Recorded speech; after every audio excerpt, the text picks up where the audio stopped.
The UFC is back in Toronto with a pay-per-view, which means there's just another event for me to put down some cash on. You know me, I love my fight props on Bet365, and I got a couple of plays for you guys that I really do like. Without further ado, let's get straight into this gambling video, and why not? Best place to start the main event, Sean Strickland, Dricus du Plessis. It's going to be a great main event between two middleweights at the top of their game. Du Plessis coming off an amazing win over Robert Whittaker, and Sean Strickland coming off maybe one of the biggest upsets in UFC history, the biggest upset in 2023 over Israel Adesanya, and Sean Strickland beat Adesanya where Adesanya loves the fight to be, on the feet. So this fight is shaping up to be a wonderful matchup, and I want to go to the significant strike numbers, and specifically for the champion Sean Strickland. His significant strike number is set at 89.5. You can get that at -120, but I want to go a little further than that to try and boost my odd percentage. So if you look at his significant strike totals in his last 7 fights, he's gone over 100 significant strikes in 3 of his last 4 fights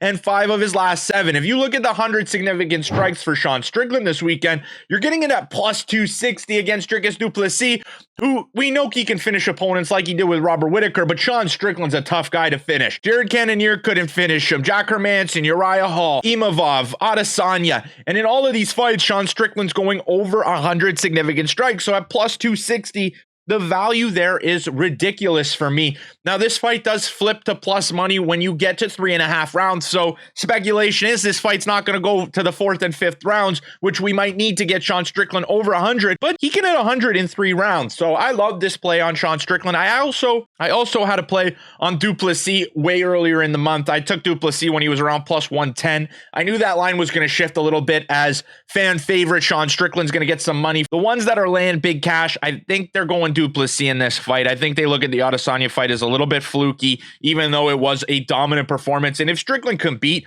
du Plessis, he's just going to add to an already unbelievable resume. His legacy could take major steps if he is able to defeat du Plessis. And in a loss, I don't think it's going to be impacted that much. He's already a middleweight champion. His legacy is set in stone as one of the best middleweights of all time. But nonetheless, that's my play, over 100 significant strikes on Sean Strickland. That seems like a crazy number to get at +260. Let's ride the wave. Then Neil Magny versus Mike Malott. I think Mike Malott's going to win this fight, but I don't think it's going to be as big of a wash as a lot of people do. He's coming in at +400 in this fight, which is a little bit crazy to me.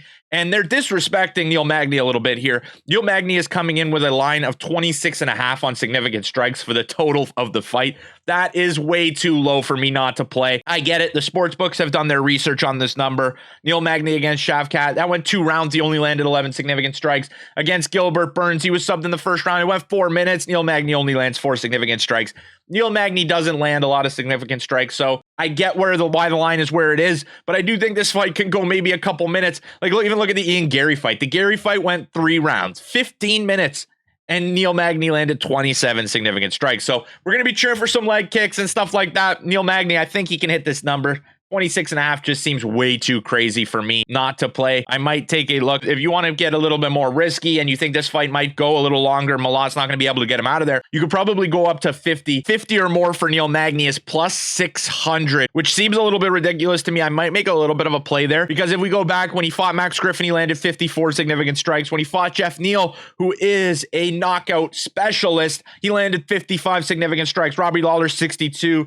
Anthony Rocco Martin 64 against Li Jingliang 74. So he does land 50 strikes, but in his recent fights, he has been landing less and less as his career goes on, and he's probably closer to retirement than anyone would like to admit. But again, Neil Magny maybe a little bit at 50, but I am definitely going to play his over 26.5 here. Those are the plays I have as of this morning. If I have any more plays, I'll probably end up making more video content, or I'll just post it on Twitter and in the YouTube community tab. But that'll do it for today's video, guys. If you enjoyed, remember to smash that like button. Leave in the comment section below if you have any sleeper plays that are locks for tomorrow's UFC 297. But thank you for watching, and I hope you guys have an amazing day.